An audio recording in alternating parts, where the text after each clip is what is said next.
support the station so this battle can continue forward. Revolution Radio!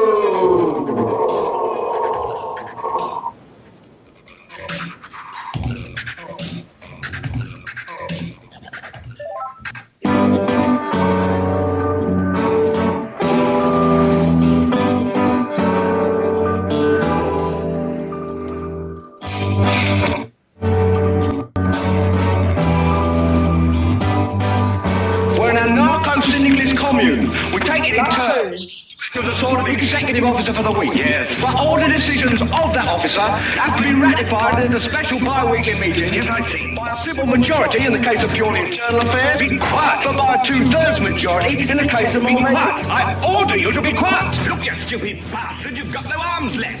Yes, I have. Look, it's just a flesh wound. An unbeliever seems such a display of courage, skill, nerve, grace, stupidity. I'll do you for that. Oh, what? Come here. What are you going to do, bleed on me? I'm invincible! You're a loony. The Black Knight always triumphs! Roundtable Live, Monday through Friday, 1 a.m. till 4 a.m. Eastern Time. Bring your mind, bring your ideas, bring your voice. King Arthur had nothing on us. Here at Revolution Radio, freedomslips.com. Don't make me angry. You wouldn't like me when I'm angry. See how the trouble you've started? Join us here on Revolution Radio, Monday through Friday, 2 p.m. Eastern on Studio B for a politician, patriot, social savant, businessman, former investment banker, and Veterans Today columnist, Mike Harris. Listen to Mike as he exposes the corruption, sedition, and terrorism within our own government. He knows our system is flawed and that obstruction of justice is all too commonplace. His show, Short End of the Stick, pokes at this corruption with eloquent style. That's Monday through Friday, 2 p.m. Studio B for the Short End of the Stick with the man who should have been elected governor of Arizona, Mike Harris. That's right here on Revolution Radio.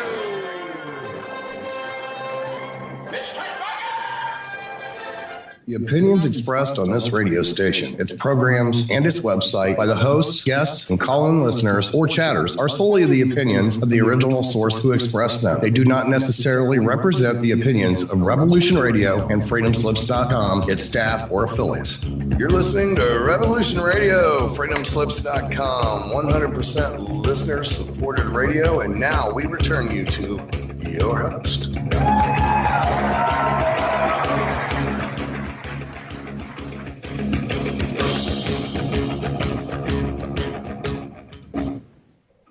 Good evening. You're with Sheila Kennedy and welcome to the 1%. And we're with Revolution Radio at freedomslips.com.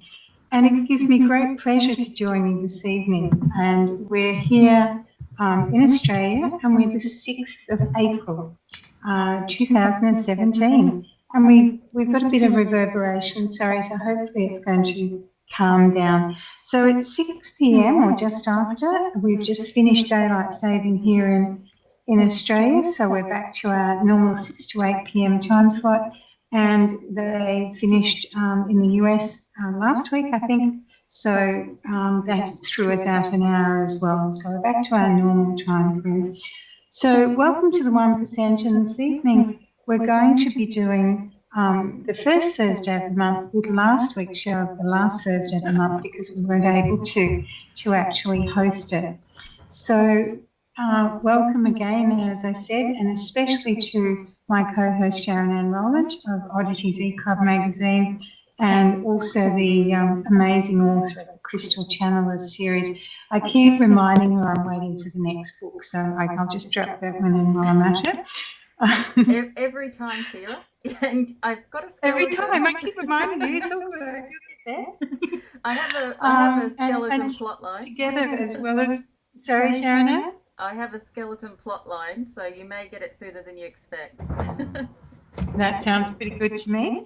And this evening we're going to be exploring life from a different perspective with a couple of wonderful ladies who I'm going to let Sharon introduce you to in a moment. Now, I do not take outside calls because I produce for us or for me. But if you'd like to call in to listen, 605-562-4199 or Studio B 562-4200. So welcome to Sharon Ann, welcome to Lauren and Birgit, and lovely to have you here. And I've actually met Birgit, I haven't met Lauren in person, so I'm 2 up on the 3 tonight. How good is that? Excellent. I'm glad that you've already met Birgit. She and I go back quite a few years now, don't we, Birgit? Hello, everybody. Can you hear me? Yes, we can. Yes. You're actually dialing in from Germany, are you, at this moment? Yes, I am sitting in Germany, and I'm so excited. Thank you very much, you beautiful ladies, for giving me this opportunity, and thank you, you beautiful listeners, for your interest. Oh, it's well, what we're going to talk about tonight, the new homeopathy. Am I pronouncing that correctly? Homeopathy? New homeopathy, yes. I was trying to play with it today, and I wasn't sure if it was homeopathy or homeopathy, but I'm sure our listeners, not readers in this case, our listeners tonight are going to be amazed with what you've got to say, Birgit. But let me do a little bit of an intro before we get into all that. Hey, Sheila? Yes, please. Okay. So tonight on the first Thursday of the month, I like that rather than the last one. Let's go with the first. We have 2 wonderful columnists. They're occasionally they're regulars, but mostly they just, when they have something great to say, and they normally circulate it, I grab it and ask if I can actually place it in the magazine. So I value everything that both Lauren and Birgit have to say, and I must admit we get a lot of feedback in the magazine on both of these wonderful columnists. Birgit is an outstanding and internationally recognized healthcare professional. She's a trainer and author in the field of energy healing and new homeopathy. Let's just go with whatever I get to say tonight. It'll probably come out in a number of different forms. I shouldn't have practiced it earlier at all. We have an hour to practice. Yeah. So new homeopathy/inflammation medicine, and that's what we're going to be discussing a little later. Many of Birgit's patients from Australia and overseas have recovered from so-called incurable diseases. And she's located, fortunately, near myself on our beautiful Gold Coast. But as is the case now, she also travels to Germany for her work. So welcome to the first Thursday of the month radio show, Birgit. Lovely to have you. Very lovely to be here. Thank you very much for your invitation. I'm really excited and very grateful to be here. Oh, I can't wait to start asking questions. But before we do that, we're also saying welcome back to Lauren Kurth, Lauren's kind of a repeater, aren't you, Lauren? Hello, how are you, ladies? We're good. We love having you, Lauren. Thank you. Thank you. I'm really excited to be here and finish off our interview from our strange list last time. So it's quite exciting. Thanks for the opportunity. Oh, and I'm looking forward to hearing about Birgit's homeopathy as well. Yes, it's fascinating stuff. I've been practicing a little bit of it with some of the symbols in the last week or so, and I'm amazed. Now, I'm pleased to hear that. I thought you'd be happy with that. I'm going to put an order in for some special ones after the show. Anyway, we'll talk about that later. They're very personal ones. Now, Lauren is what referred to as a cosmic visionary. She's a public speaker, UFO, ET contactee and experiencer like myself. She's a CE5 contact worker and founder and coordinator of her own UFO group, a cosmic sound resonance specialist who uses 432 hertz, and that's a different story. We could spend a whole radio show just discussing that. She's a hypnotherapist, she's a thought field practitioner, and of course a good friend. She's a gifted healer who has formulated and presented her own healing modalities, workshops and events. And I have to say, just both of the ladies on tonight's show, you get sometimes when you're around certain people, you know, when your heart chakra reaches out to them, I feel that with both these people, and of course Sheila. So I know tonight's show is going to be amazing. So welcome to the show, Lauren. Feeling, yes. Thank you, Sharon, and I feel the same way about you, gorgeous. Oh no, where's my tissues? Anyway, so because we've got two lovely ladies and we've got lots of subjects, I thought I'd kind of bounce between the two of you. Start with Birgit on healing and the new homeopathy, and then bounce over to Lauren and we can discuss quantum cellular resonance therapy, and then maybe back to discuss the Reiki of, is it Usui? Usui, yes. Usui. Again, I've got to apologise up front for my pronunciation tonight. There's a lot of new terms, and I shall probably let Birgit pronounce most of those before I program everybody with the wrong pronunciation at times as well, because I'm German, so that's my mother language, and I do my best in English. So sometimes I want to apologize if my English pronunciation isn't correctly. I don't think that'll be a problem tonight. I think it'll be more my pronunciation. Because every time I seem to read any of the questions, I'm pronouncing it 3 or 4 different ways. So let's just go for it. What do you think, ladies? Let's go for it. Let's go for it. So anyway, I haven't asked Sheila yet. How's your week been, Sheila? You don't want to know. Oh, okay. So, we do now. Yes, we do. Tell us. About to launch a new sports program in the book, and the website went down. The cover was wrong for the book, and I just had a message from my Amazon guy saying, we're losing time and I need it now, and I'm waiting for the graphic designer. I'm in the middle of packing. You're moving again? And yes, end of the month. Where are you off to now? Well, I'm going to put everything in storage again. I got it back on the 12th of December, so I've had it for, a few months.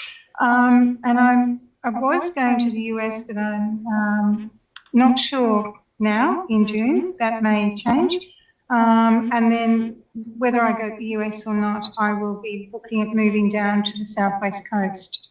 Oh, okay. So down Portland way. So still Victoria, but closer to some of the family and do the grandmother thing. Yeah. You do realise you are a modern day gypsy, don't you, Sheila?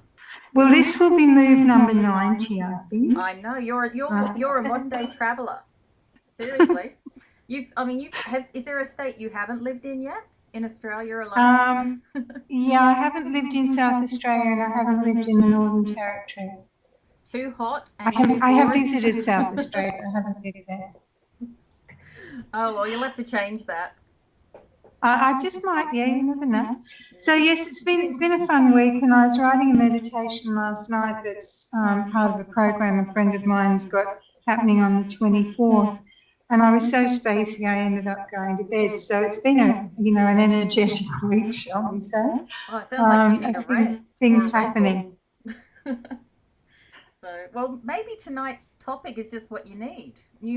I think it might be. Can we give this a nickname? The new home? Homeopathy. Yes. Okay, maybe I should just have a buzzword and then you guys can say it all together when I can't say it. So, but anyway, let's get on to it. So we're now going to talk about an article, I think it was in issue 3 or 4 of the magazine, which Birgit wrote for me. And it was just after I'd met her at, I think I met you down the Gold Coast at a show, didn't I, Birgit? A few years back now. Yeah, Health, Harmony and Soul. I had a presentation there and you watched it and you wanted to publish it straight away, so I'm really pleased that I was walking around this show, and you know how sometimes when you're in the right environment and you're kind of floating a little bit above your head, and that might make sense to a lot of people, I'm not sure, hopefully. And I was walking around and suddenly I heard your voice and I knew I just had to sit down and listen to what you were talking about. And it was interesting because it was such a noisy show. Do you remember you could barely hear people? But your voice kind of found me, and I thought, oh, I'll just follow that. And I ended up in this little seated area in the middle of everything, really, wasn't it? And it was like the worst place to present. And then you spoke, I think, about morphogenic fields at that day. Morphogenic? Yeah. And morphogenic fields, yeah. And that just blew my mind. That was kind of like I understood about the Akashic record and the cloud and things like that previously, but your discussion that day really brought it home to me. But I won't talk too much about that because I really want to talk to you about new homeopathy. Okay, so let's start with the first question for Birgit. So most healing practitioners that I've met or interviewed have had a pivotal moment or an event occur that has placed them on their current career paths. You are no different to this. Your path to becoming the Reiki angel and the founder of the Healing Castle all started with the diagnosis of your son with a chronic illness. Would you mind sharing that time of your life with us and what put you on this current path? Yes, it's now over 11 years ago. I had 3 children at that time, and my oldest son, he was really sick with asthma. So we went to the doctor, but all the doctor told me was my son would have to take medication for the rest of his life, basically, to get by. And that struck me so hard that I knew that I had to find a cure, and I wouldn't rest until I had this cure for him. So that's how my journey started, and on the way I became a healer myself. So what I did next, I rang a friend who told me that a healer helped her with her asthma. And she gave me his contact details, Mr. Schäfer. I learned a lot of him after that. And saying hello to Schäfer, Mr. Schäfer, having me helped a lot on my path and still supporting me to that day. So he explained to me about new homeopathy. New homeopathy I've never heard about. I knew homeopathy, yes. But new homeopathy? Well, he said, it's different because we don't use any remedies anymore. We just use information. So we really use the information to reprogram the cells or the DNA or the emotions. So that really intrigued me. Yeah, I can imagine. And we had a choice really to give it a go because just giving him medication wasn't making me happy and wasn't making him any better. So I asked Mr. Schäfer to go ahead with his treatment, which was really interesting because as his diagnosing tool he used a divining rod. Yes, that's quite an ancient tool, isn't it? I mean, people have used it obviously to find water, but in the past, but it has quite a few different uses. I've had people use it on ET skywatches. I think, Lauren, have you ever used it on an ET skywatch? I have a picture of you doing that in my head. No, I don't think I've used it on a skywatch, but I do use them in healing sessions, definitely. Yes. That's where it's from. Yeah. Really intrigued to hear about the asthma healing because I actually have had it since I was about 2 after a vaccine. And to cure that would be absolutely amazing. Mm-hmm. So how did Mr. Schäfer use the divining rod? Was it... Okay, so we just talked about rods, so there's different rods available on the market. I believe that they use a Y shape to find water, but that's not what I do in my services. It's just a rod, a straight rod, not a Y, with like a little ball at the end. Oh, okay. And so what we can do in the new homeopathy diagnosis, it's not a medical diagnosis, don't get me wrong. It's an energetic diagnosis. So we can ask really anything, but we ask for energies, not for diseases, yeah? So in the case of my son, we found high levels of formaldehyde. Which made sense at the time because his kindergarten actually closed down because of high formaldehyde levels. So he was really highly toxic, and that what caused his asthma. So with the diagnosing tool, the tensor, the divining rod, we found the cause of the asthma. So we could not only treat the symptoms, but also get to the cause. So we knew the cause was the formaldehyde. That's actually quite fascinating, because this week I've been analysing vaccine ingredients, and the majority of vaccines I've been researching all have formaldehyde as one of the main ingredients. Yeah. That kind of ties in with what Lauren was saying. Yeah, also my son, we can't speak in general, my son reacted very badly to the vaccines also. So there was this formaldehyde problem. So with the new homeopathy, as I just mentioned, we don't use any remedy. We make our healing water or information water, or our information medicine up due to the diagnosis or the testing that we just made. So we informed basically the water to detox my son of formaldehyde. So we wrote down detoxing formaldehyde on a water and placed the symbol. The symbol is the symbol we mainly use is the sinus symbol, which is the mirror S, which refers to a wave. So we changed these waves or frequencies using that. So we had this information, detoxing formaldehyde, and through that, or on top of that, on the paper, we painted the symbol. It's also called reverse symbol because it shifts the frequencies or the waves back to the original state. So that's why it's called reverse symbol. So we painted that on the information and put a glass of water there. And made my son drink this water for a few weeks. Wow. Also, we could test with the, I couldn't test at that time, only later on I could. But Mr. Schäfer tested at that time how long my son had to drink this water and how long he needed this information for.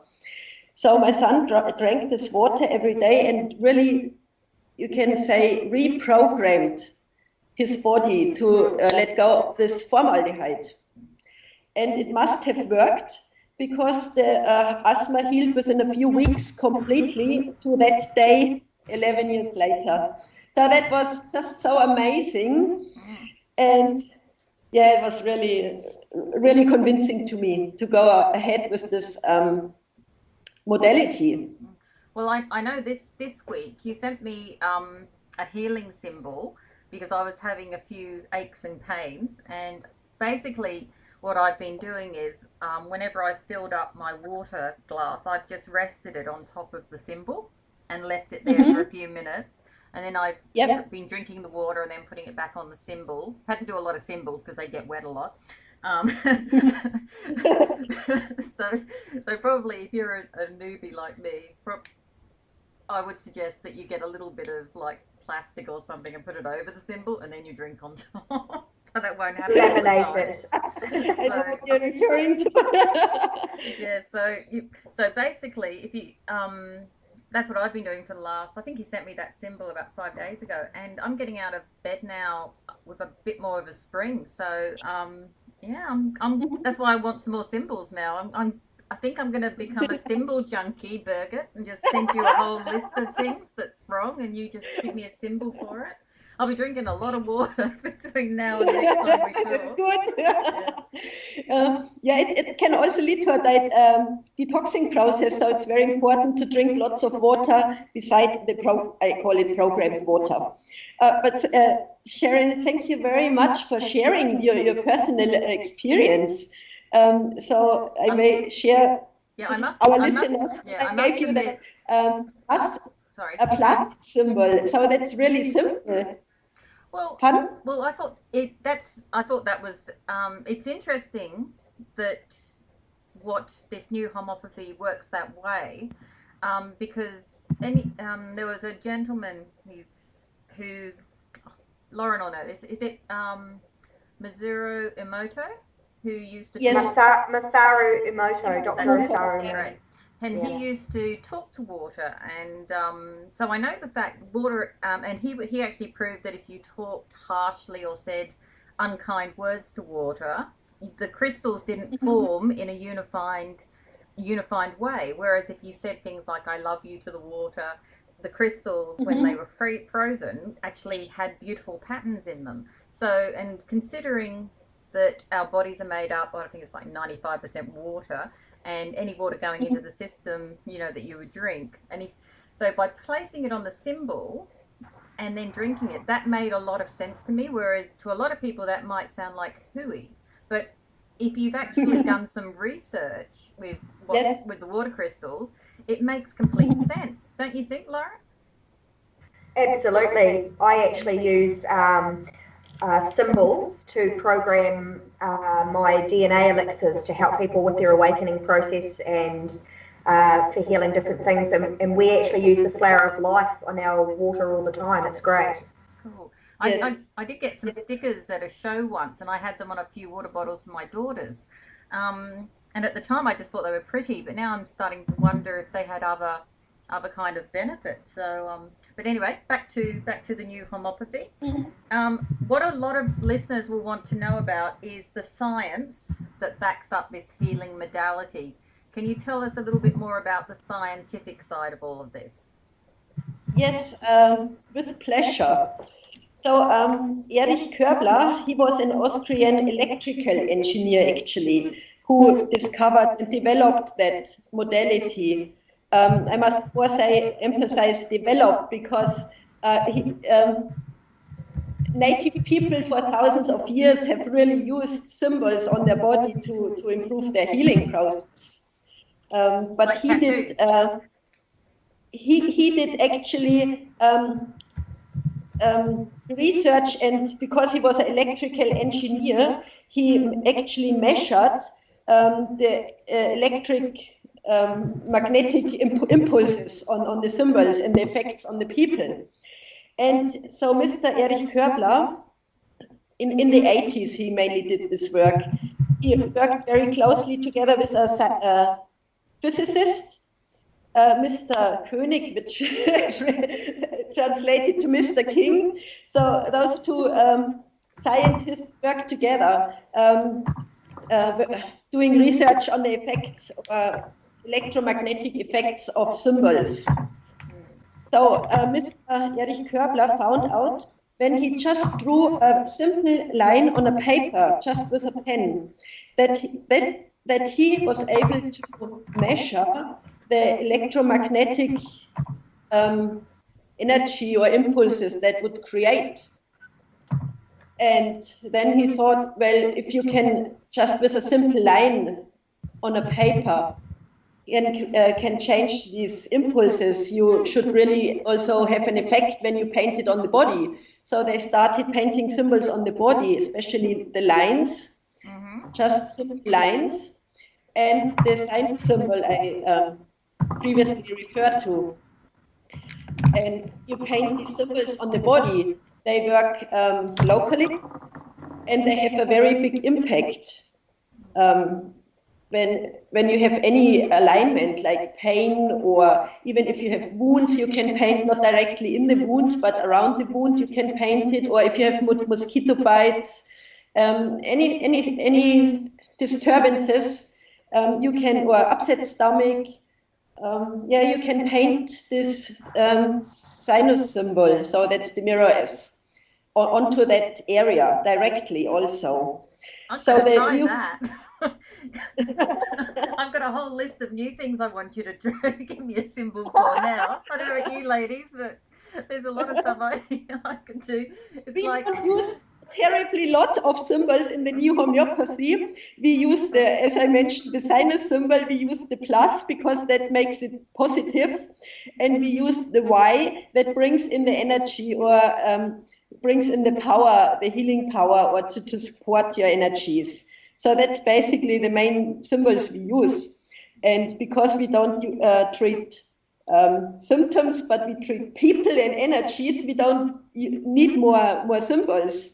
So it's to reverse back the shifted energies. We use the sinus symbol, we use the plus to make negative positive, and we use the Y to bring in power and strengthen people. So that's basically it. It's not terribly complicated, and that's why kids can use it very well themselves, and that's what my kids learned very quickly after I discovered the new homeopathy. They would just, my little kids would just grab the pen and do something when they hurt themselves. So that's amazing healing modality also for children and pregnant women, and yeah, because it's got no side effects really. Yes, yeah. It's funny, they're trying to vaccinate pregnant women over in the States at the moment. I'm just stunned. I remember that when I was pregnant, you weren't even allowed to take an aspirin, and now they can vaccinate them. It's quite shocking, really. Mm. So using a symbol on their bodies would certainly be a lot better, wouldn't it, than sticking something toxic inside them. Yeah, that's why I love this new homeopathy. And at some stage, that's a funny short story I may share with you.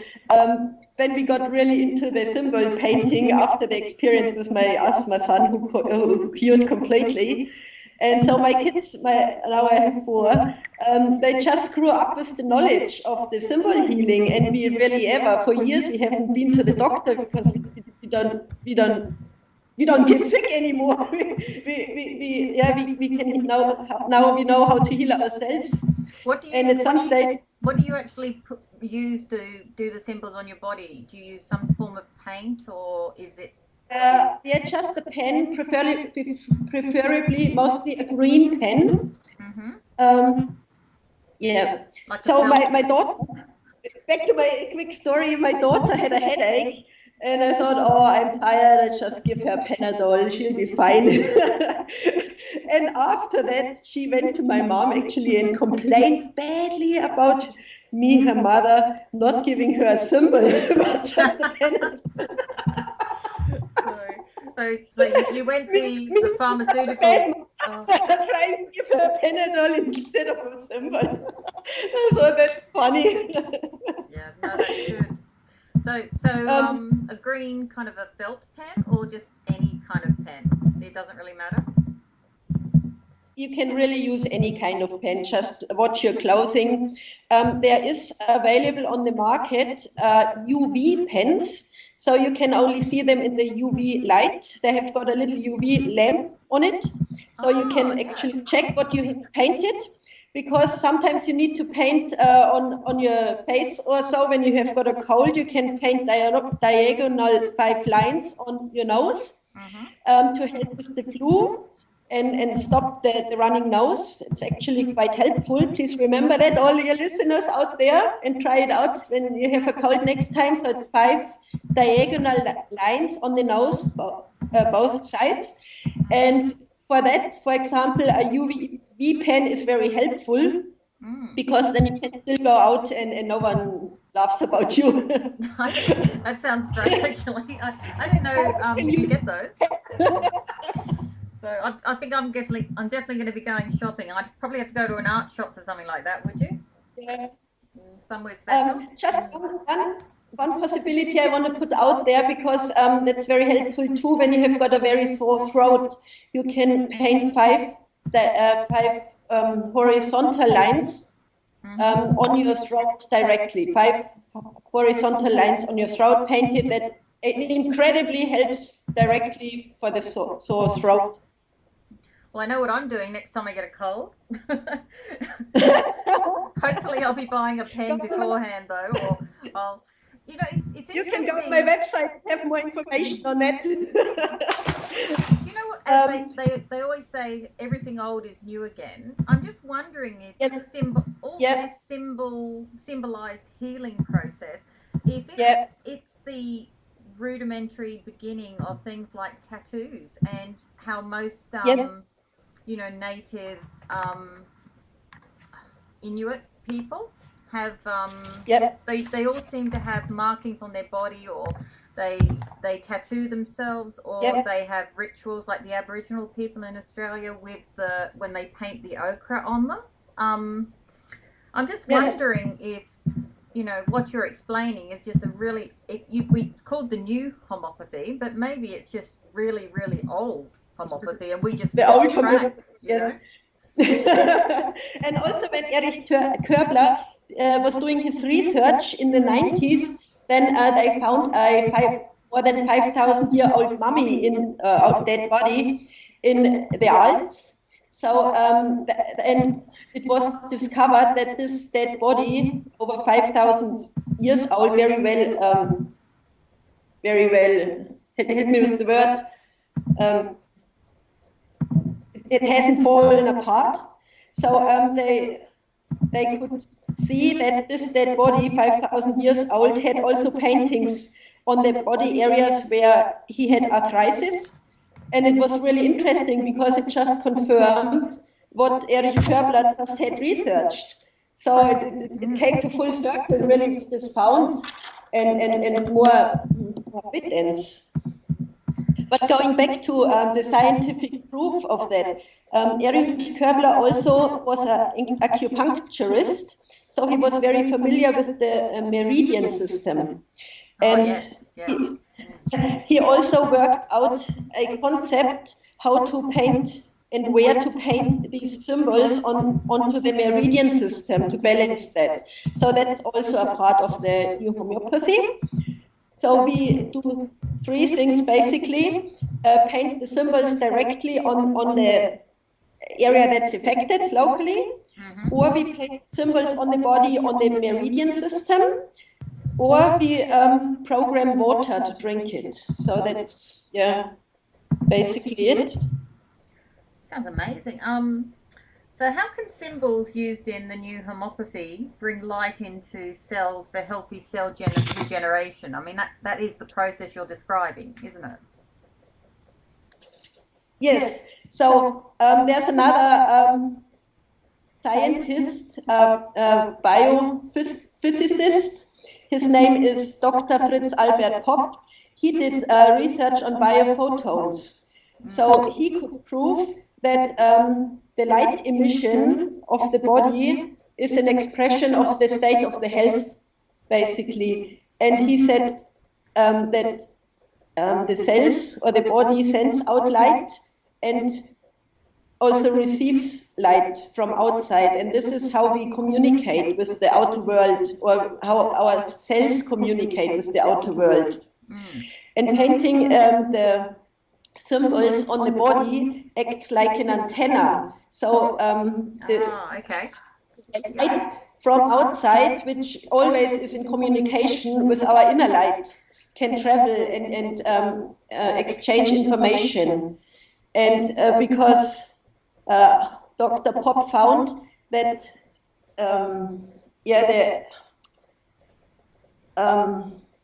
the light emission. So basically, the quality of light that we send out, our body sends out, says the state of our health. So if we have a disease, then it's only a disturbance in that quality of light. So Dr. Albert, and that refers to that spiritual worker, because we say we are light workers. Yes. But you can actually prove that scientifically in biophysics, because they can measure the light emission of the body. And also there is science now to it, to use this as diagnosing tool for these different diseases, because when the light emission is disturbed, it refers to different diseases. So that's another science that has developed from that testing. So I've got a question here now, and it's one that I sent through to you, Birgit, because I thought it would be an interesting thing for all of us to discuss, and that's basically, is the reason that conglomerates like Coca-Cola have such an impact on us all because they stick like words like Coke on their cans, and that then is a form of programming us to have a high from drinking it, even though it's a toxic substance. Does that make more sense to everybody? That's the first. I've been looking around my kitchen after reading your article that you submitted for the next interview, as you do when the penny drops and you have a few epiphanies along the way, and I'm now seeing things in a very different way. And the one that struck me the most is Coke. I mean, it's disgusting. Yeah. No one really likes Coke, but it seems to have this mass appeal, and I've never really understood that. Yeah, because it refers to cocaine, which makes us a bit confused, maybe. Well, I think it gives you a high. What do you think, Lauren and Sheila? Yeah. Yes, and we have also just discussed how you program water, and of course Coke exists of water as well, so it would also program that water that you drink to program you to have this high, basically, I would say. So pretty much anything. When you refer to information, water, information healing, information medicine, when information can be stored in water or in a Coke can, it gives you the information of being high, because it includes the information of cocaine, which is the high. But then you've also got things like the Happy Meal that are served to children at McDonald's, and it's called a Happy Meal. Do you see what I'm going with this? Lauren, what do you think? Hello? My daughter calls it an unhappy meal. She says it makes her feel terrible. Well, I don't think they taste good. I mean, that's why I've never been able to understand the appeal of Coca-Cola. I mean, I clean things with it. I don't actually ever ingest it, or I haven't for a very long time. And because, I mean, it's like when you don't have sugar for a long period of time and then you have it again, it tastes awful. It does, and it makes your teeth feel bad, and it just doesn't make you feel good at all. No, but you have to have that kind of 60-day gap to actually realise that you're ingesting something. And I'm just wondering if what Birgit is explaining here is the reason behind why there is so much. It's so successful, some of the advertising systems that are out there. You know, because, I mean, seriously, if you put all this food on a table in front of you and you hadn't seen it before and it had no packaging on it, I don't think it would be that appealing. Probably not. We could do a test. This could be fun. So we need some guinea pigs, don't we? So, I don't know. So, what do you think, Sheila? Do you think it's all, marketing has a lot to answer for? Yeah, I think it does, but as Birgit said, Coke originally had a cocaine base. And I think when they first marketed it, the red and white related to Christmas and Santa Claus. So it was that happy time. I remember doing a show talking about it a couple of years ago. But subliminal marketing is huge. And it's, the in thing, and the number of people, as you were all saying before, the sugar hit in it as well. And there's an enormous amount of sugar in Coke, or in most soft drinks. But whether it be natural sugars or white sugar that they're putting into it, or the artificial stuff that also can become incredibly addictive and create all sorts of health problems.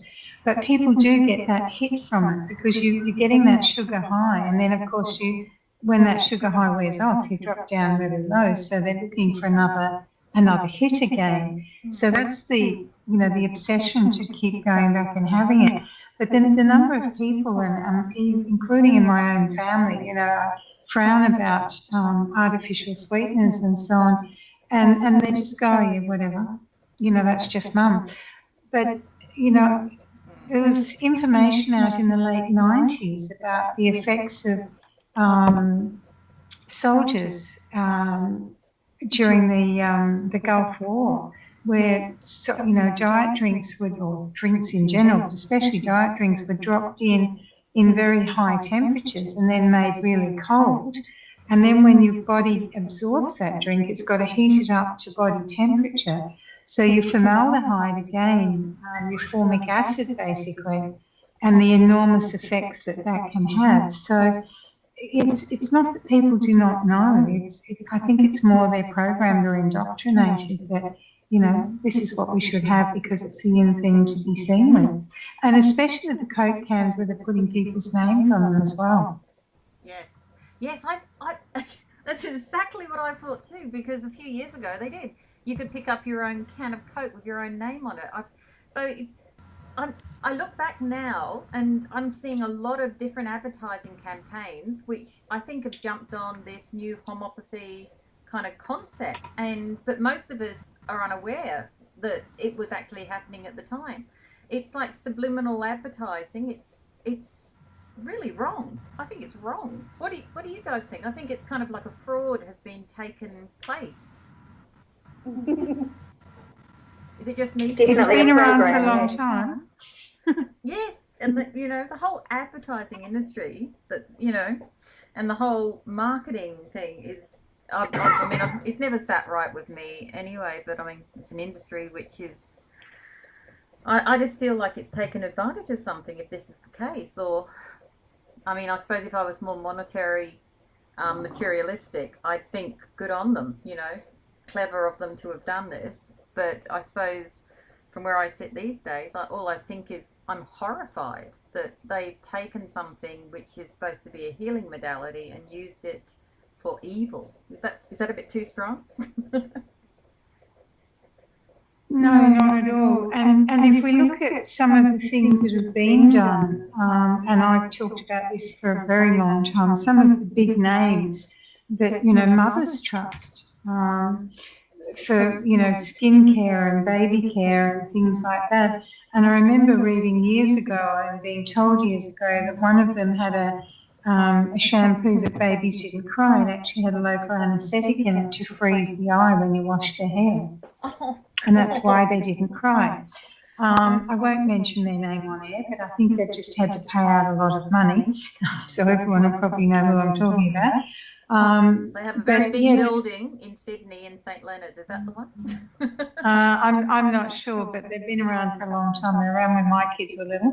And people gaily dusted, that toxic powder, especially on little girls, where, of course, it absorbs into the whole female reproductive system. And I was visiting my girlfriend the other week, and her mum's been like my extra mum for nearly 40 years, and she powders herself with it regularly in the bathroom. And it's like, Mum, you've been using that for years, how come you're still with us? But, unfortunately, it's one of the things that people were taught to do. Yes, I know. And you trust those brand names. That's marketing, isn't it? It is.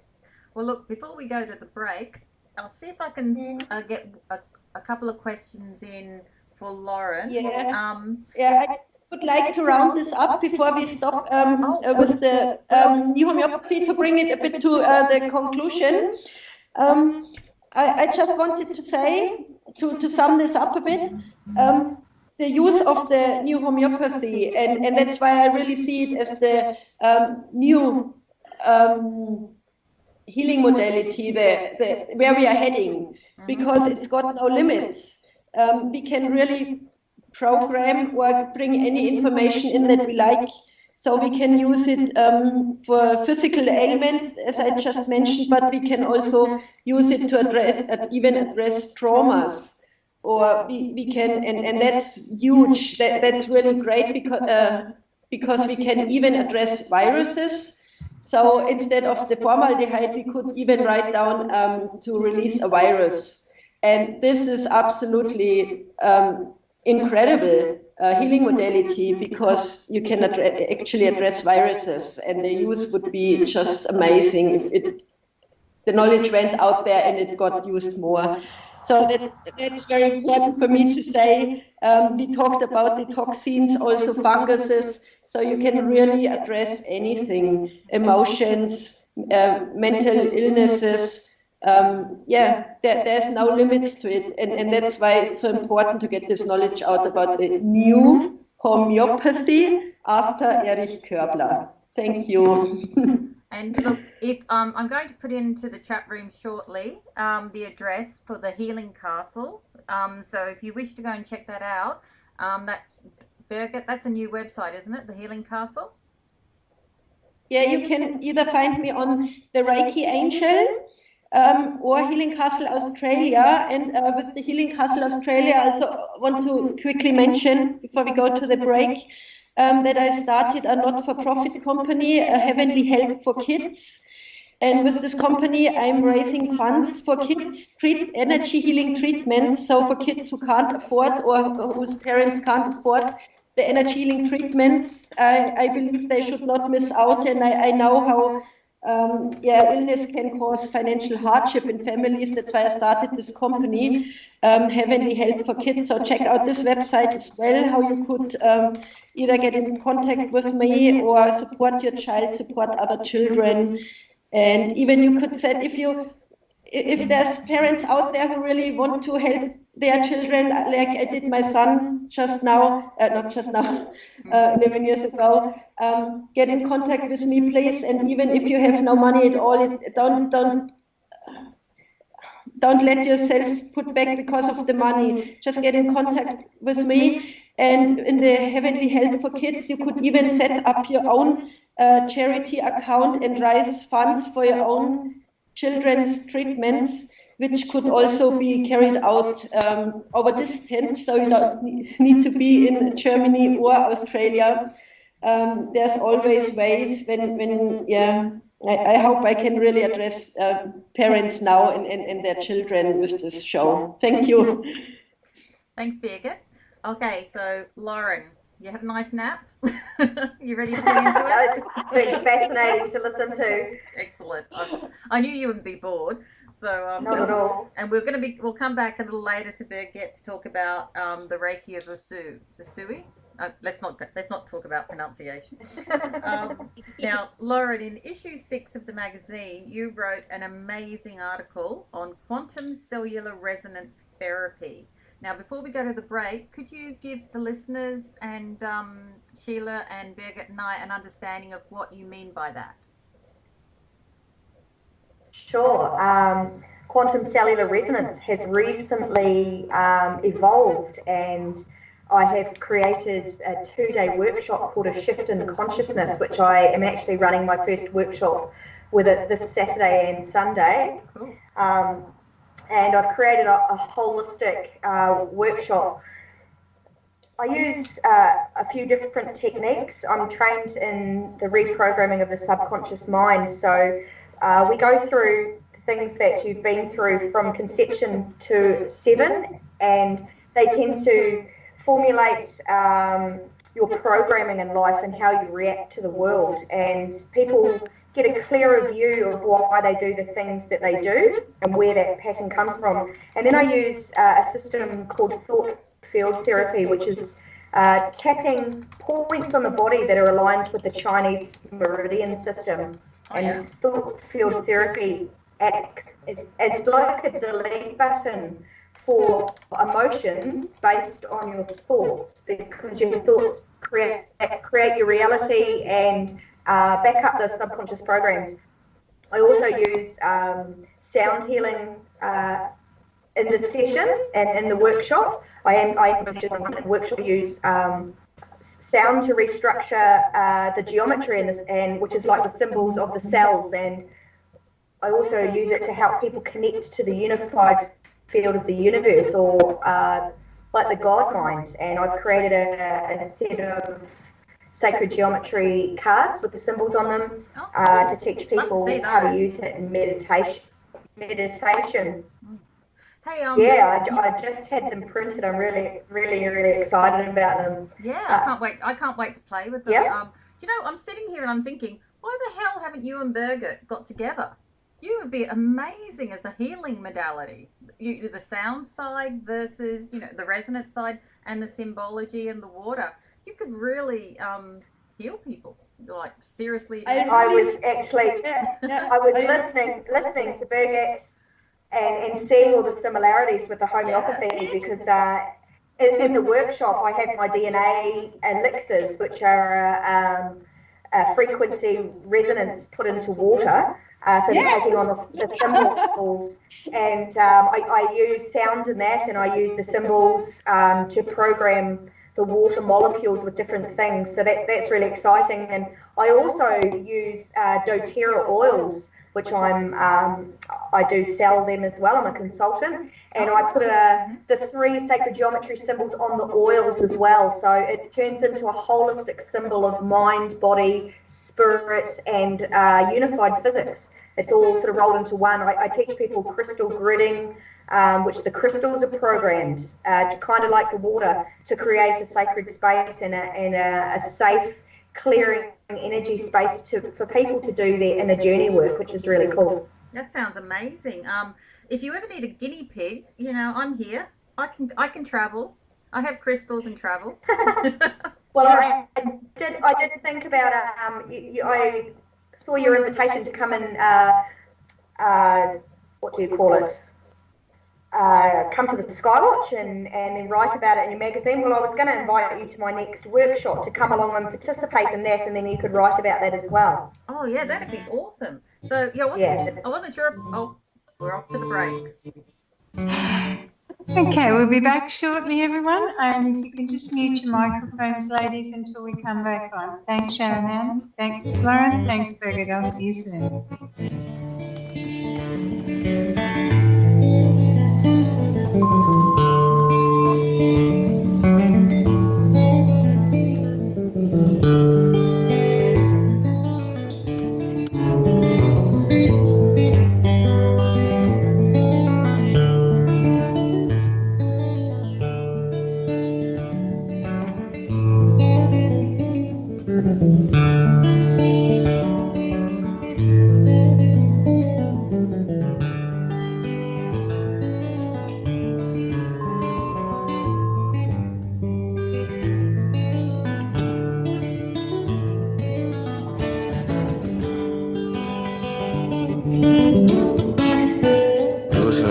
Radio at freedomslips.com. We'll be right back after this message.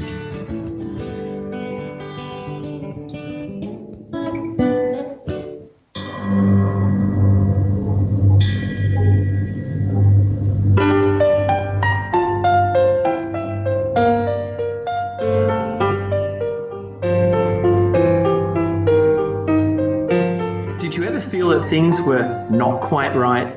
That everything was just ever so slightly askew? Do you have, to paraphrase Morpheus, a splinter in your mind?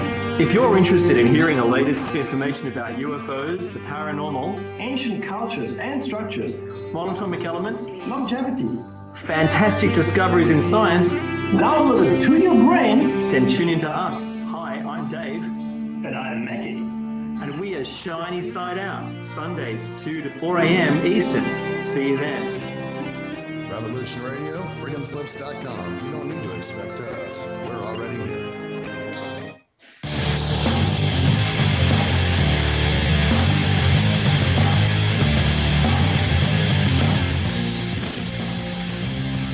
Hi, this is Bo. And this is Rocco. And the Bo and Rocco Show is here to offer insight into legal and lawful remedies. Our goal is to remain free and help others remain free in an ever-increasing police-like state. For guests, we try questions such as what went wrong and what can we do about it. So tune into Revolution Radio at www.freedomslips.com Wednesday nights, 10 to 12 p.m. Eastern Standard Time to listen to the Bo and Rocco Show. You don't need to expect us. We're already here. Revolution Radio.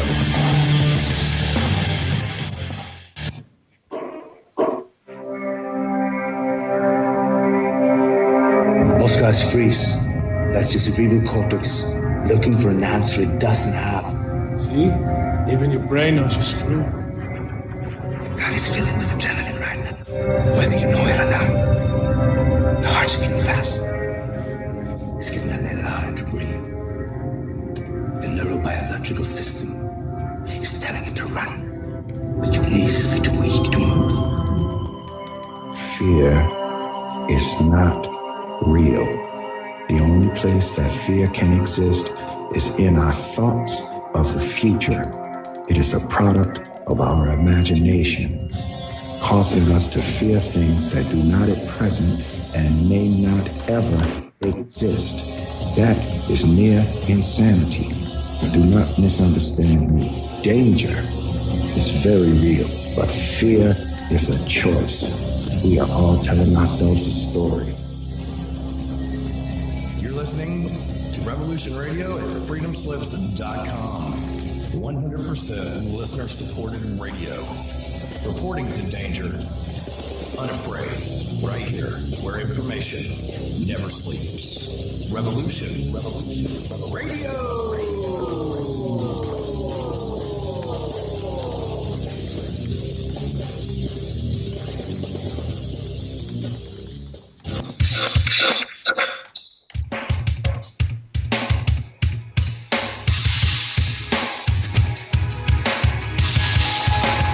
Enter into a world unseen on Raven Star's Witching Hour. You will encounter eclectic topics from the realm of spirit brought into our matrix of truth. With your host, the Solaris Blue Raven. Solaris will bring you an array of unique guests covering topics from ghostly spirits to amazing anomalies, covert technology, UFOs, and shadowy global events. And that's right here at Revolution Radio, freedomslips.com, Saturdays midnight till 2 a.m. Eastern Time. Revolution Radio, where information never sleeps. Let the magic rise.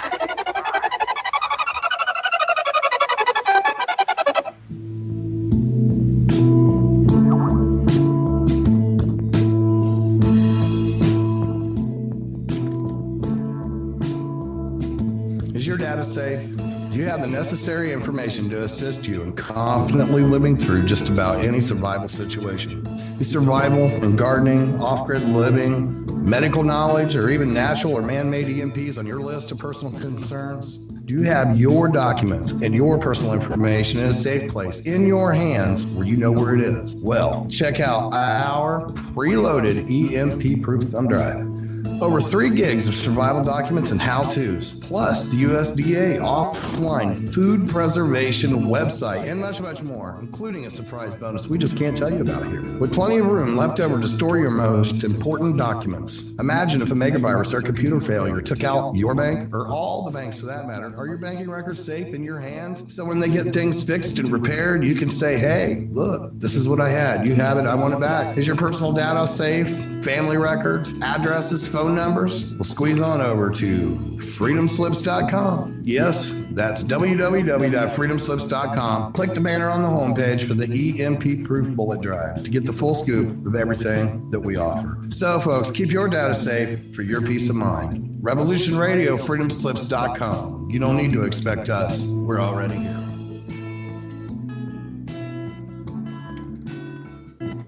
Enjoy your extra big-ass fries. You didn't give me no fries. I got an empty box. Would you like another extra big-ass fries? I said I didn't get any. Thank you. Your account has been charged. Your balance is 0. Please come back when you can afford to make a purchase. No. I'm sorry you're having Come trouble. on. My kids are starving.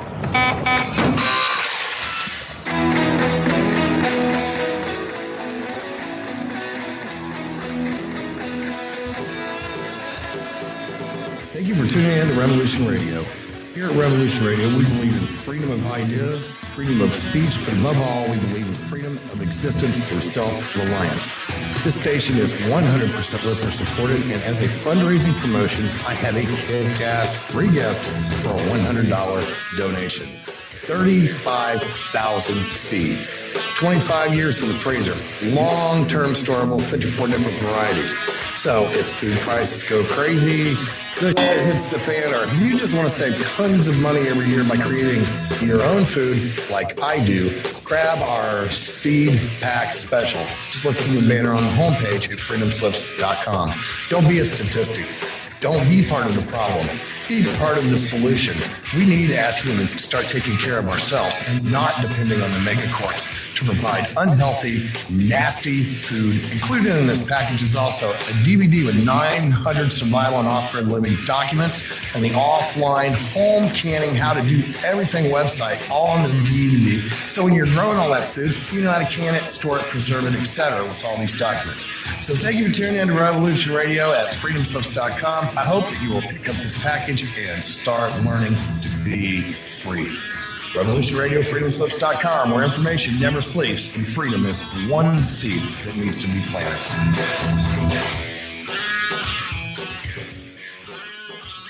What are we doing right?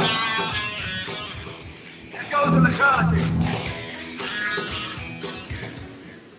The opinions expressed on this radio station, its programs, and its website by the hosts, guests, and call-in listeners or chatters are solely the opinions of the original source who expressed them. They do not necessarily represent the opinions of Revolution Radio and freedomslips.com, its staff, or affiliates.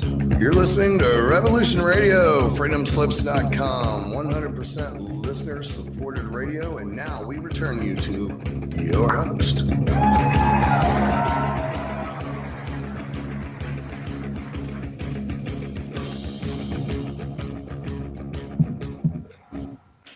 Good evening, you're with Sheila Kennedy, and welcome to the 1%.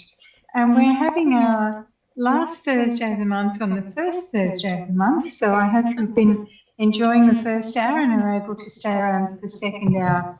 And at Revolution Radio at freedomslips.com, we are the #1 100% listener-supported radio station bringing tonight's show to you. So we really do appreciate our wonderful listeners who keep us on air with donations large and small.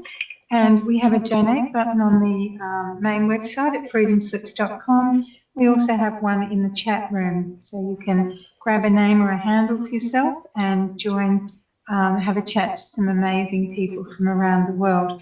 There's some great things to buy in the store on Revolution Radio website.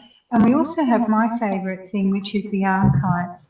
And for the cost of a cup of coffee, a whole $4.95 a month, you can access all of the archives of all of the shows. And we generally have 90 plus hosts on air. So to me, it's the gift for someone who's got everything, or the gift that keeps on giving. And you can just make a monthly payment on PayPal, or you can buy someone a year in advance if you want to.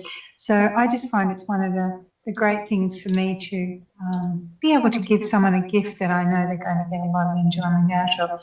So my guest, my co-host this evening, and our wonderful guest, the lovely Sharon Ann Rowland from Oddities E-Club magazine, as I said, we normally do the last Thursday of the month, and our amazing guests, wonderful Lauren Kurth and Birgit Skorka. So I hope you enjoyed the first hour and that you're going to be with us for the second hour. And welcome back, ladies. Thank you. Hello. Hello. Good to have you here. Thank you. Okay, let's Great to be here. Let's kick back in. So before the break, we were discussing an article that Lauren had written on quantum cellular resonance therapy. Inside that article, Lauren, you described two types of learning, a soul learning and programming. And would you mind just defining what the two different types of learning are? Sure.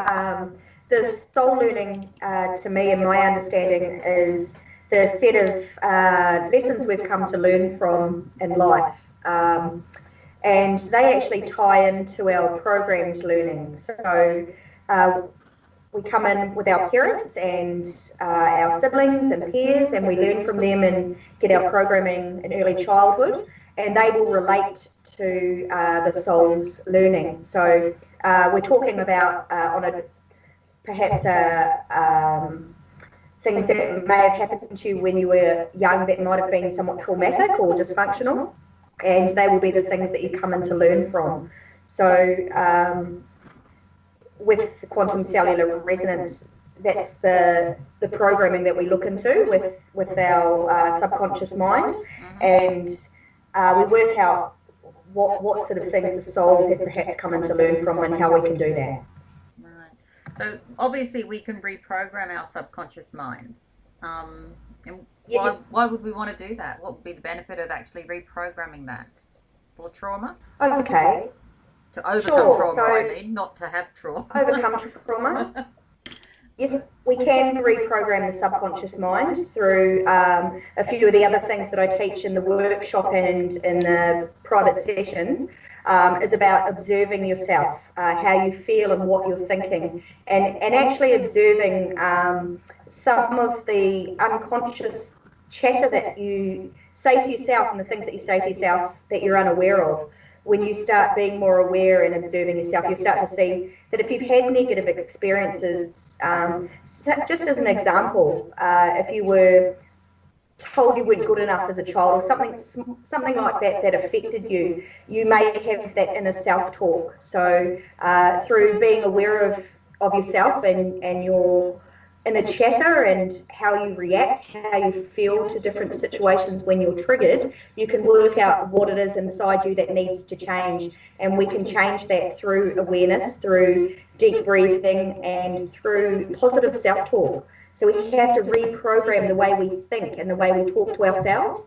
And when you have an awareness of why you do what you do based on those early experiences, the things that aren't working for you in your life start to become very clear, and you start to see the situations coming towards you. So it may be something, achieving in life in your job. You may be holding yourself back with fear or anxiety or all those sorts of things, or you may be attracting negative relationships and friendships and partnerships, those sort of things. So they're the sort of things that we work on to change, to create a happier life for ourselves.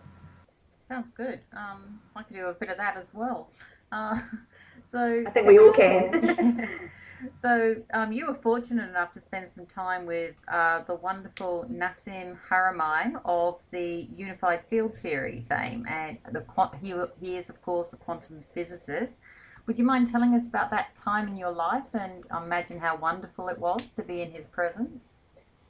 Yes, great. I met Nassim in late August 2013. I had always admired his work. To explain what he does, he's a self-made physicist, and he works with exploring unified physics. So in our current scientific quantum mechanics and physics, it's a reduction theory. So you'll take a piece of the universe and you'll narrow it down to a particle, and they do particle physics. With Nassim, he looks at the whole picture and how everything's connected and the dynamics behind that.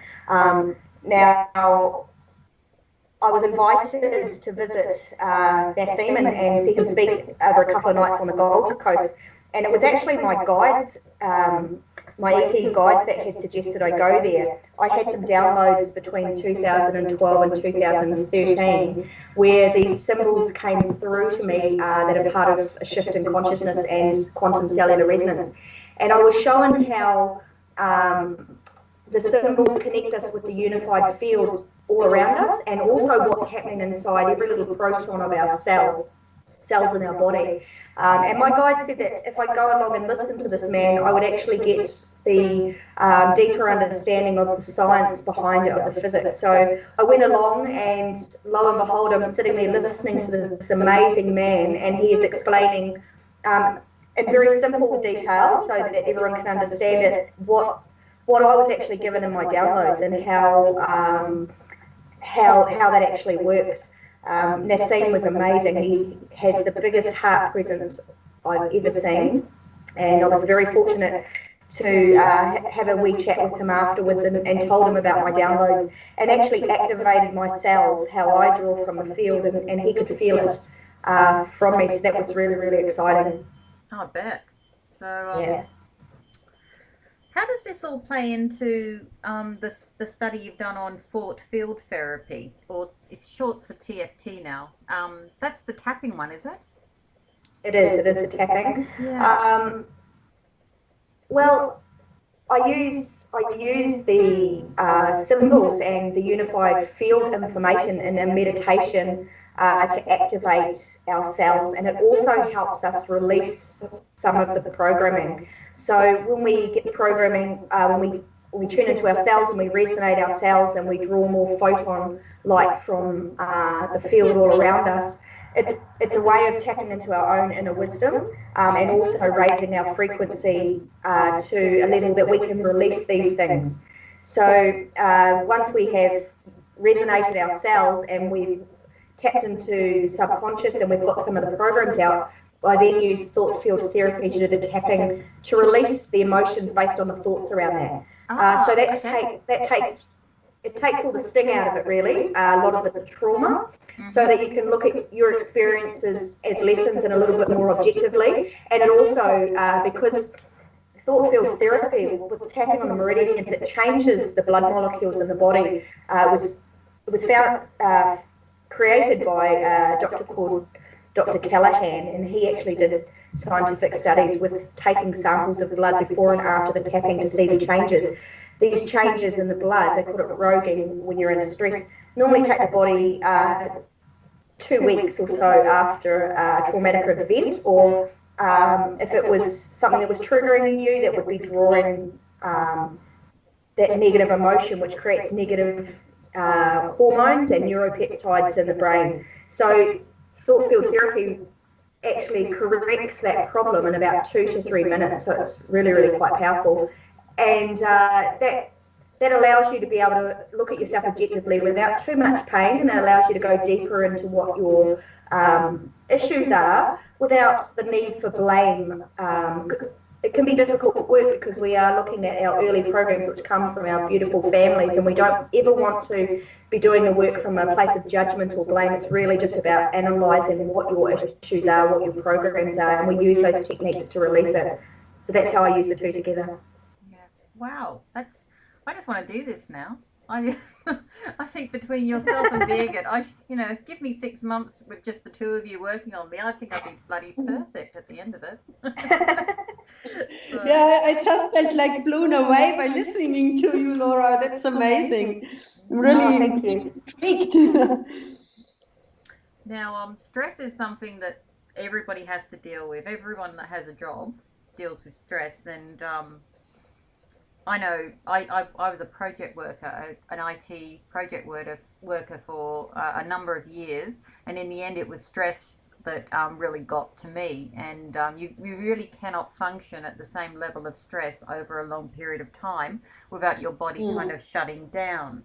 Now, like most people have. So now in your article, you talked about the importance of learning how to free ourselves from a stress and from a stressful environment, obviously. Some people, like myself, would say they spend their life at that point and lead a productive life. Anyway. They may lead a productive life, but probably not the happiest life.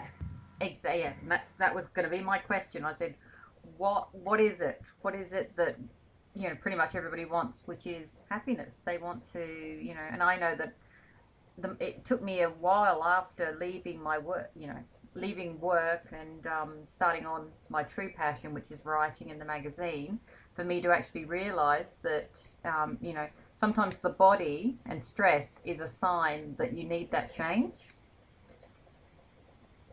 Absolutely. But the brain doesn't really catch up for a while, I found. I like this expression. And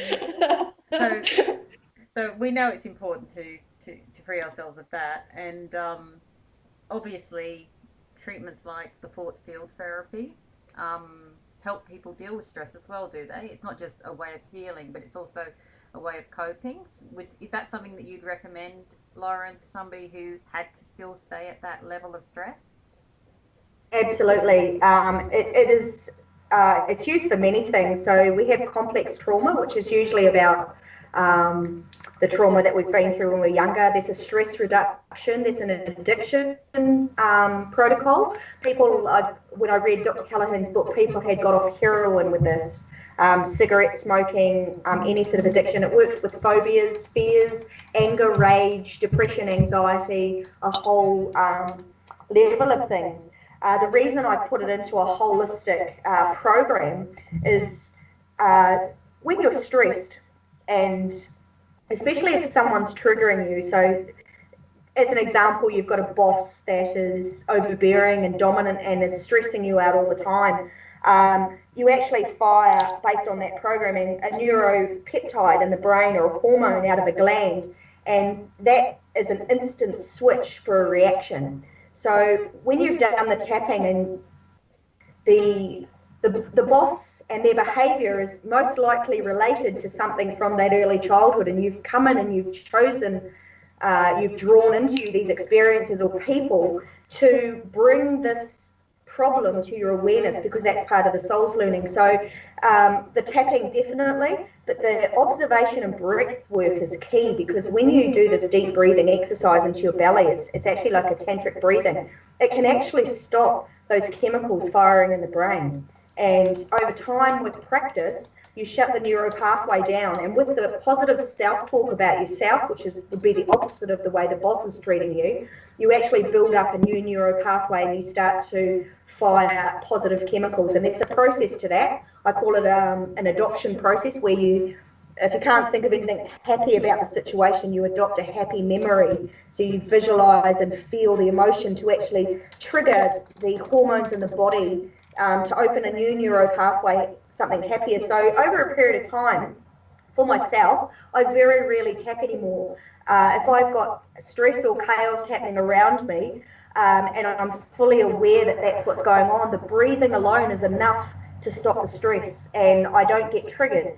And I had a very stressful situation a couple of Christmases ago, and my son actually observed what I was doing, and he was quite surprised. He said, we keep having these roadblocks put in front of us, quite stressful situations with flights and finances and things like that, and I just stayed very calm and very balanced. And when you stay in that state, you leave yourself open for the solutions to come to you. And what people have to realise too is the universe or God is actually responding to us, because we're vibration, we're frequency, we're vibrating it out to the world. So when you find a place of calm and still and you're not reacting, you leave yourself in this beautiful relaxed state to allow the solutions to flow to you. And with practice it happens really quickly, and that comes into manifesting what you need in your life as well. So I hope that answers your question.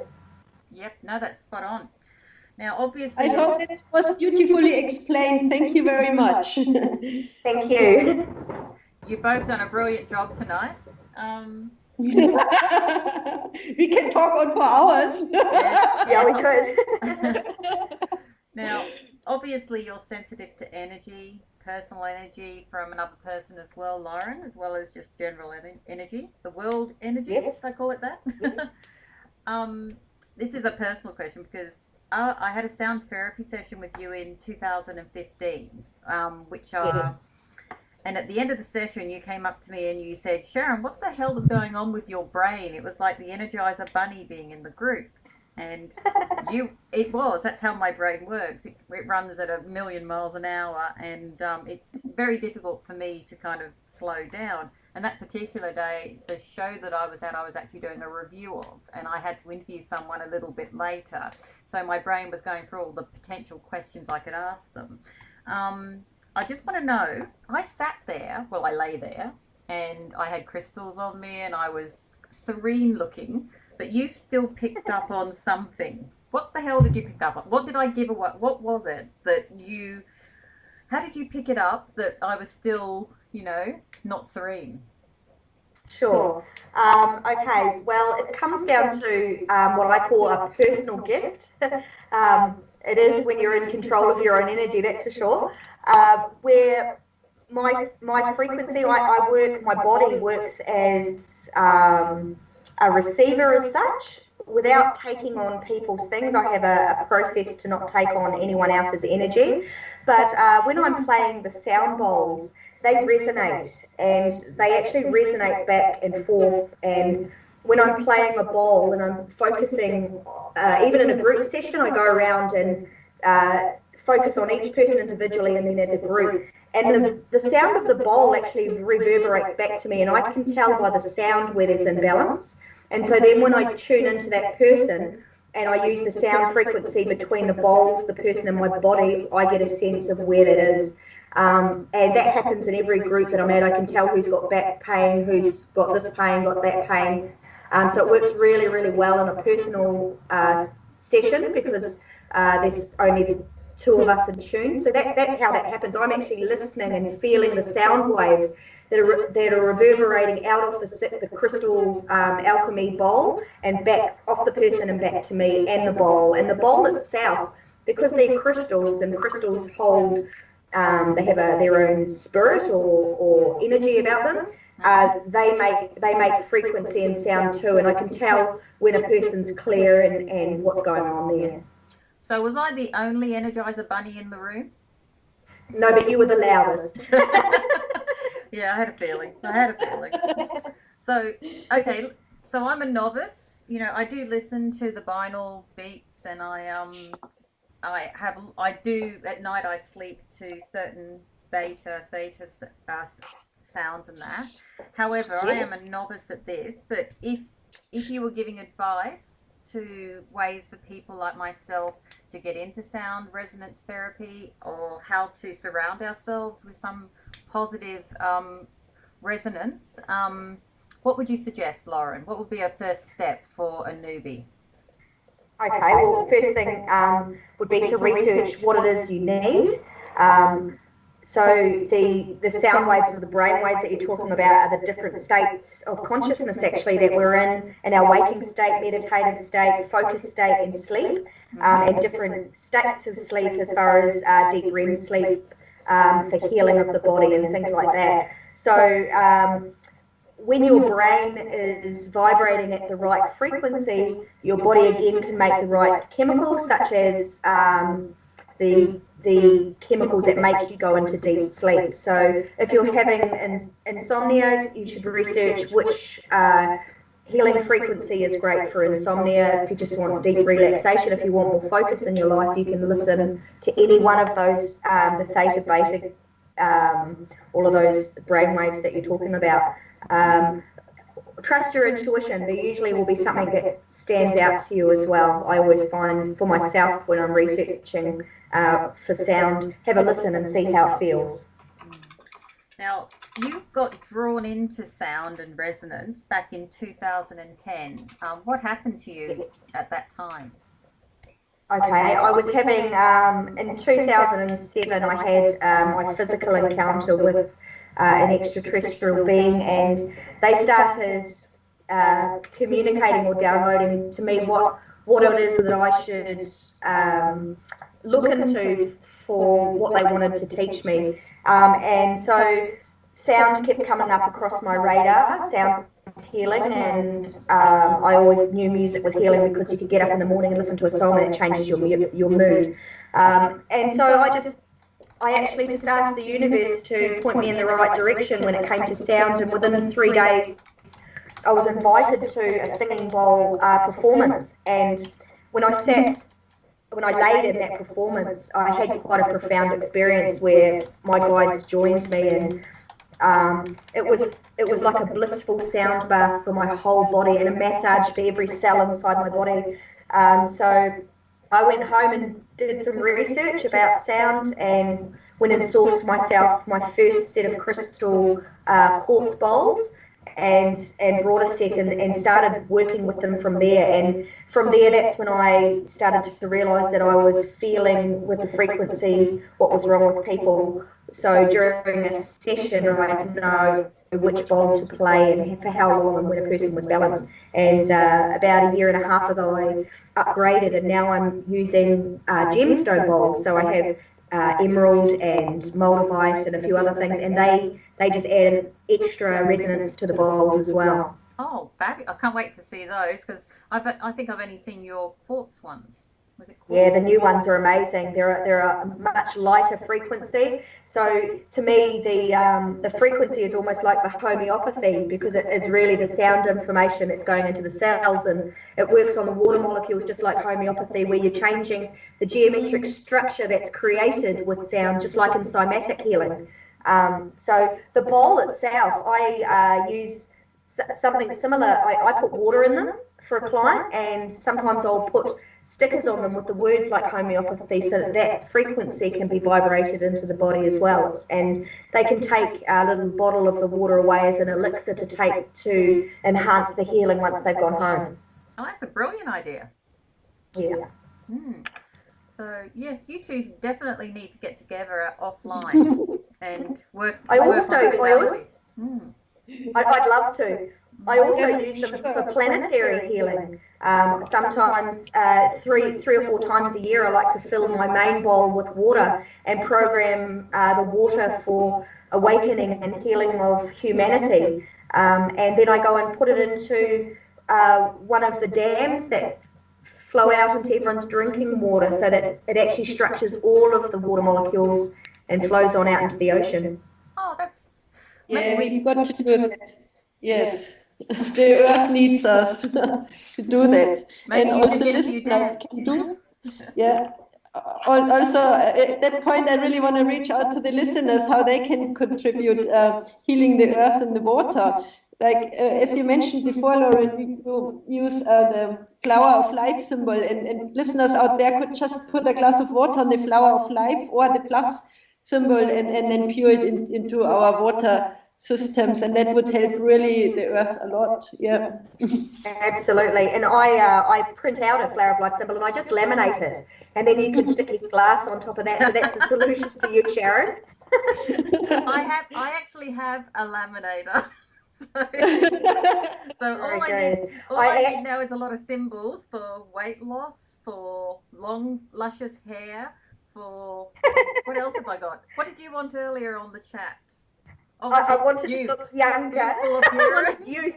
Youthful energy. So youthful energy. So yes, Birgit, we're going to send you a whole shitload of water or symbols, and then Lauren and I will test them all. Talking about that, Birgit, how can we get these symbols? Have you done an ebook, or is there a book coming out or something? I'm in the process of publishing a book, yes, about the new homeopathy, which will be in English, which I'm so excited about, because even though there's been a lot of research in the German language and publishing in the German language, there's not yet really anything in the English language, and I'm looking at putting this out this year. But still, you can look on my website to get more information, or book in a training to learn more about it. Yeah. Oh, that'd be great. Yes, yes. And with my book, I really want to translate this healing modality into a very simple form that not only practitioners can use it, but also parents and children. So that's really, I want to really address this book to parents and children for their home use, to bring it into their daily life. Yep. And that's why it will be called New Homeopathy for Children. Maybe I love children. Birgit, just putting out there, sweetie. Have you thought about a colouring in book for symbols for kids?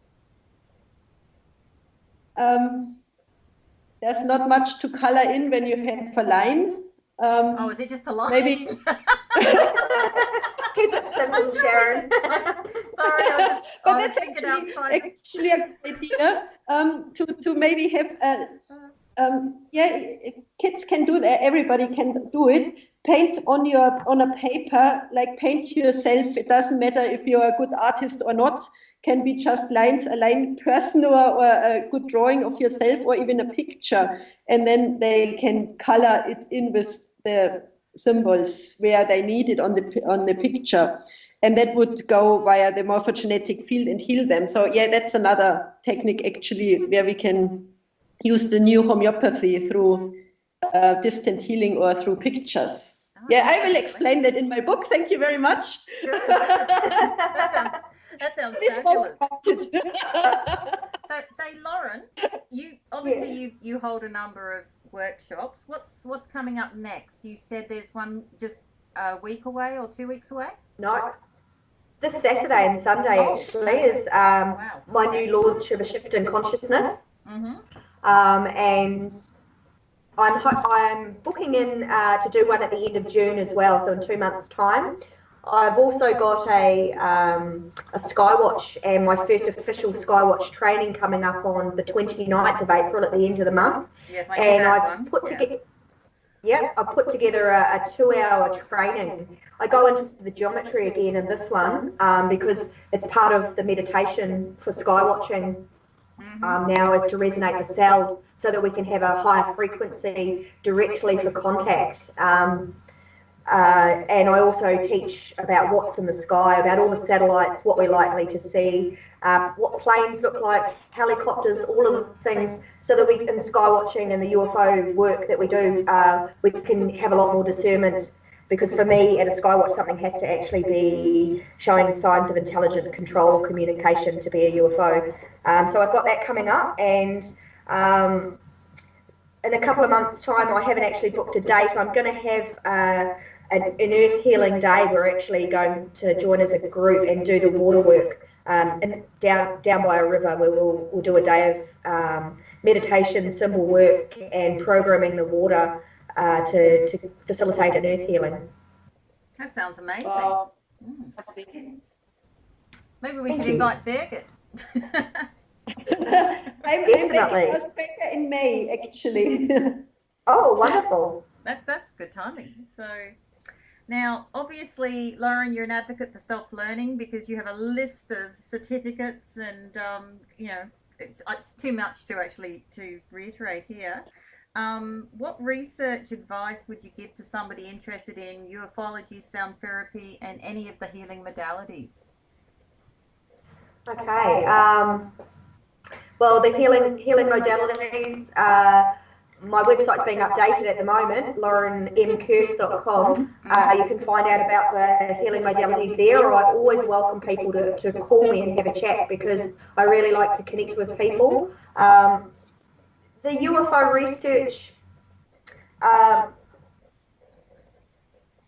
just to go online and use your discernment with that. I don't do great amounts of research of everyone's UFO work, unfortunately. From a young child, I was told to actually not involve myself too much in other people's story because of my own story, and allowing that to stay as it is, because human consciousness, when you have an experience that blows your mind, like ET contact, if you start reading everyone's stuff, you start relating your stuff to theirs, and sometimes people's lines get a little bit blurred. So for my own soul's mission, I've stuck to myself a fair bit, but there's a lot of information out there. You really have to use discernment and see how it feels for you. I suggest joining a group and connecting with like-minded people that are experiencers and having experiences for yourself. As far as sound, there's a lot of information on the webs online. Again, it just comes down to researching what your needs are and finding out what works best for you. Really, I think my research is always based on my experience. So I think that's really important to stay in line with your experience.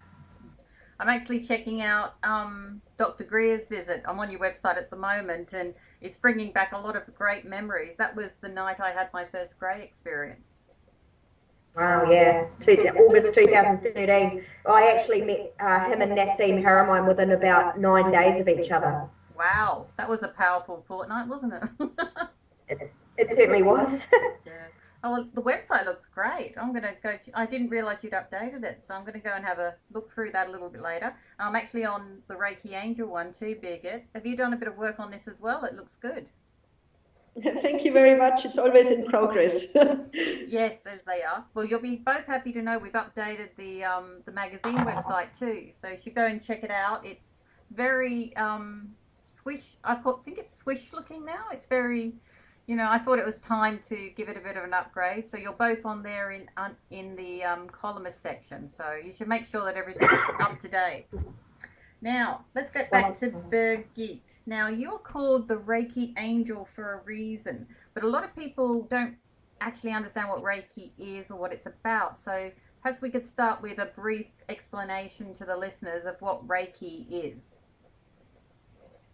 Yes, thank you. Yes, I'm a Reiki master teacher actually in the traditional Reiki of Usui. So there is different kinds of Reiki or different symbols in different Reikis used. So I teach and I have learned the traditional Reiki of Usui, who was a Japanese Reiki master. Reiki is a form of energy healing. So it has different aspects. Most people are aware of the hands-on healing, but Reiki is a lot more than just hands-on healing because it's a spiritual healing. So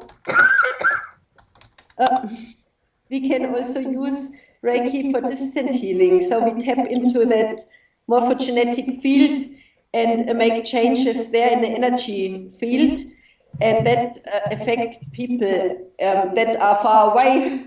So it's those two aspects that Reiki has, the hands-on healing and the spiritual side of it. However, you don't need to be religious or believe in one certain religion. It's still a spiritual practice. Well, they're two very different things, religion and spirituality. It's hopefully more people are realizing that these days. So how does Reiki help your clients and people in general with their problems, Birgit? So Reiki is an energy healing modality, so we balance energies. So when people get sick, it doesn't matter if it's a physical ailments or mental or emotional problems they have, it's still unbalanced energies. So we work on the energies rather than on a disease or a symptom. And we balance these energies by changing that through energy healing.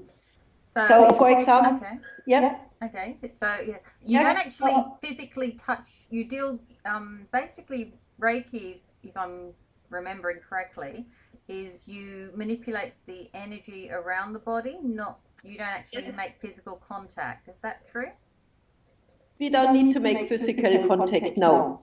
Earlier in the interview, I talked about the light and light work and how the light emission of the body is an expression of the state of the health.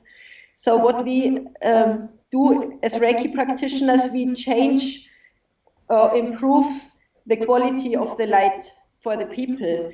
And that again initiates healing and can sometimes even initiate spontaneous remissions from chronically diseases, it may, because we help with the blockages and bring in light, and as I explained earlier, then the people can heal. So so that sounds pretty amazing. So apart from a present kind of problem or illness or something, a physical ailment is what I'm trying to think of here. Yeah, okay. So apart from a present physical ailment, can it also help with, say, a past mental issue or problem that you've had? Well, if you had it, it's gone. You don't need help anymore. But I suppose what I'm saying is something that started in the. What I'm trying to say is something it's obviously started with you, but it started in the past. Say someone suffers from a trauma, then you can, and still affecting that person, then of course, yes, you can go like sort of travel back to that moment when it happened and send Reiki energy or healing energy to that moment, which then can affect the present. So yes, you can sort of go back and heal the whole time lineage from when it happened to now. Does it make sense? Yes. No, that's exactly what I wanted to find out, because I had heard that Reiki in its own way was a kind of a form of regression therapy, or there was a lot of similarities between the two. Yeah. So that's great, because I don't think a lot of people realize that with Reiki. They just see it as a present kind of healing modality, but it can actually heal Yeah, that's wonderful. Did you know that, Laura? Oh, you probably already knew that. you guys already know. I did. I was familiar with that. One thing I want to add, when you were talking about with the Reiki and people's energy being unbalanced with an issue, when you bring in light, and that balances the issue. The same thing happens when we use the symbols and resonate ourselves with the geometry. You're drawing photon light from the universe, which has the factory settings of of our world, really, and it's drawing more light in. So it's like drawing in cosmic information through the light, and that's rebalancing the energies in the same way. It's fantastic. Of course, people need to understand that Reiki really is a spiritual practice where we really draw in universal energies. And we also use symbols in the Reiki of Usui. We have got 4 symbols. So, and one symbol is also a distant symbol that empowers, or I always call it like a bridge symbol that opens like a gateway to universal energies. And using this symbol, we can really draw in healing universal energies to that person and open that flow of light or flow of healing energy. And so that's one symbol, the distant symbol. And then we have a power symbol that empowers everything we do. And we also use a mental symbol. So we use the mental symbol to work with emotions, traumas, stresses, things like that, mental disorders. And then we have the 4th symbol is the master symbol. And this, of course, sums it all up and empowers all of that. So that's why we have 4 symbols, and we have different attunements. Why we do have different, what's an attunement, I shall say. So attunement is that we, attunement is a kind of initiation to that universal energies, or I must say a remembrance, because we all knew that at some stage, but it's to remind people and reconnect people with the universal energies. So we do the attunements by hands-on healing. That shall not be done on distance, usually not in the traditional Reiki. And when we place these symbols on the people, they have a big shift in their spiritual awareness or consciousness.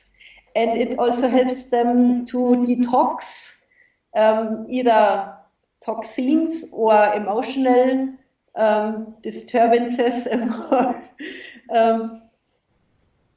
And we need different attunements because each time we use different symbols. So each time with each different attunement, we address a different area. So, for example, with the second one, or with the first one, we just empower the person and connect them with the universal symbols. With the second, we use the mental symbol, and then we start addressing emotional problems. And then with the master symbol, that gives a lot of power, and you also need a certain degree of spiritual awareness to deal with the master symbol and master energy. So that's why we have different attunements and different symbols.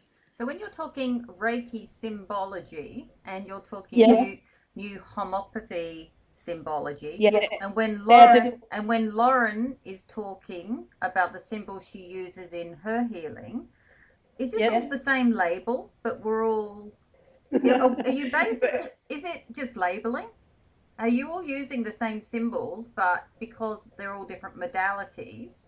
Because it seems to me, a novice, a newbie, somebody that's looking at this person, that you all seem to be on the right track, but you just labeled it different things. We use different symbols, but we use the same concept. Yes. To healing in the end. That's what we do. Yes. What do you think, Laura? All symbols, as in numbers and letters, all have a frequency. So I think that the symbols that Birgit's using are for a particular thing. My symbols are the symbols of our physical manifestation and also the universe. So the 64-star tetrahedron, which is the 3D of the flat flower of life. I also use Metatron's cube, which holds all the platonic solids. So those platonic solids hold the sacred structures of our universe.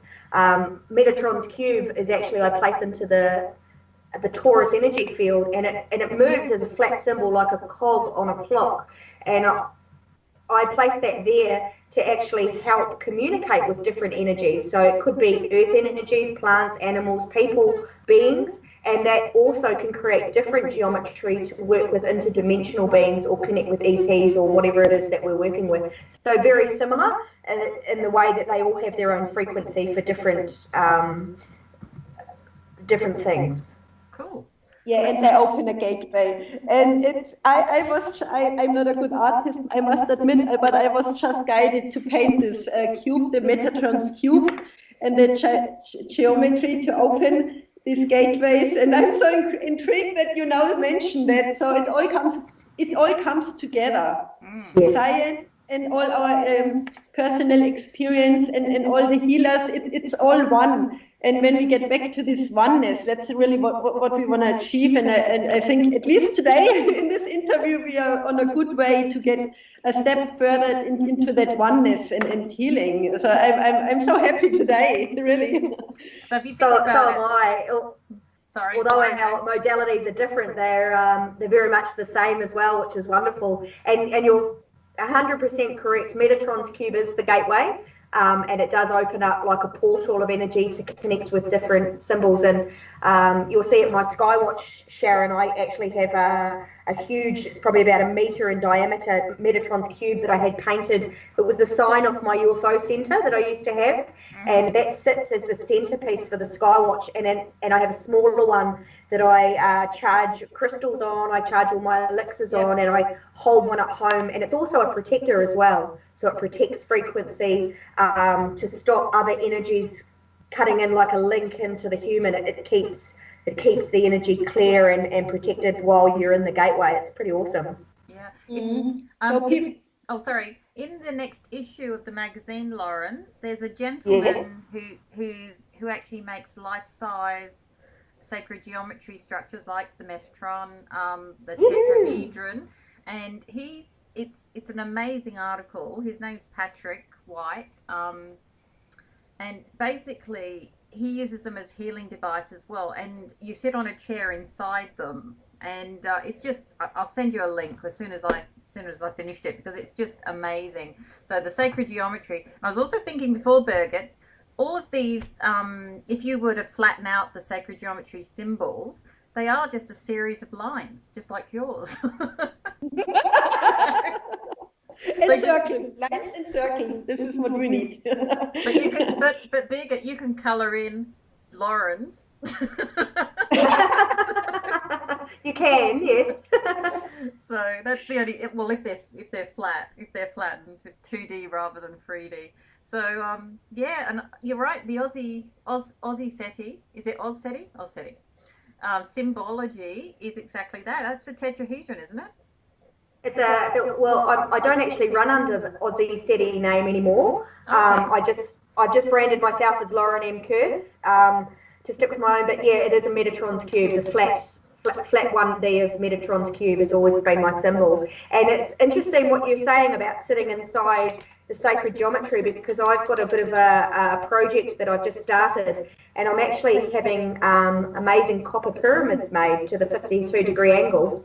Oh, or cool. slightly different, and the geometries are actually going to be included in that, as well as some powerful charged crystals that will be copper wired to the poles, and they'll be pyramids that you can just unscrew and dismantle. You can put them around your bed, or you can have them in your home, or use them as a meditation space. So I'd really love to connect with Patrick White. I'll have to get that information off you. Well, I never show a photo of Patrick because he usually writes on free energy devices. this is kind of Wonderful. this is kind of a one-off for him doing the health side, and he doesn't let me. He changes his address a lot because he's always seems to be hunted. So I don't know if I can make that promise to actually connect you, because I only find out just before an issue goes live where he is now. So okay. Yeah, unfortunately. With yeah. With you were saying he's in the free energy. The geometry that I use in the meditations and the healing modality. The reason I saw Nassim is he's using these symbols. He created a prototype of a free energy device, and he said it's not just free energy; it's a shift in consciousness, and it's intergalactic travel beyond the speed of light. And so what I was doing in the meditation inside the cells of the body to take you into states of consciousness, even interdimensional travel and consciousness, actually mirrors free energy. So that's pretty exciting. Yeah. No, well, a lot of, I have to concur with that. Patrick's been in the magazine since our first issue, I believe, and he wrote an amazing book, and I've been slowly publishing his whole book on all the different variations of free energy devices, and we have all the plans on how to build devices in the magazine. So every issue you have the opportunity to build your own free energy device. But because of that, because of the popularity of his book, and I think probably the bit of exposure via the magazine, it's made his life intolerable. So there is good and bad to, it's great that he's exposing this stuff and getting it out there, and there is a connection to sacred geometry. You're spot on. But it's sad that he can't just work on his devices in one location and not be harassed. He's in the States. That's pretty typical. I know when I met Nassim Haramai, I was very fortunate to get the microphone and ask him questions, and he did actually have extraterrestrial waking contact where he went into a craft with multiple people. They didn't teach him how to get photon light out of a proton, but they pushed him in that direction.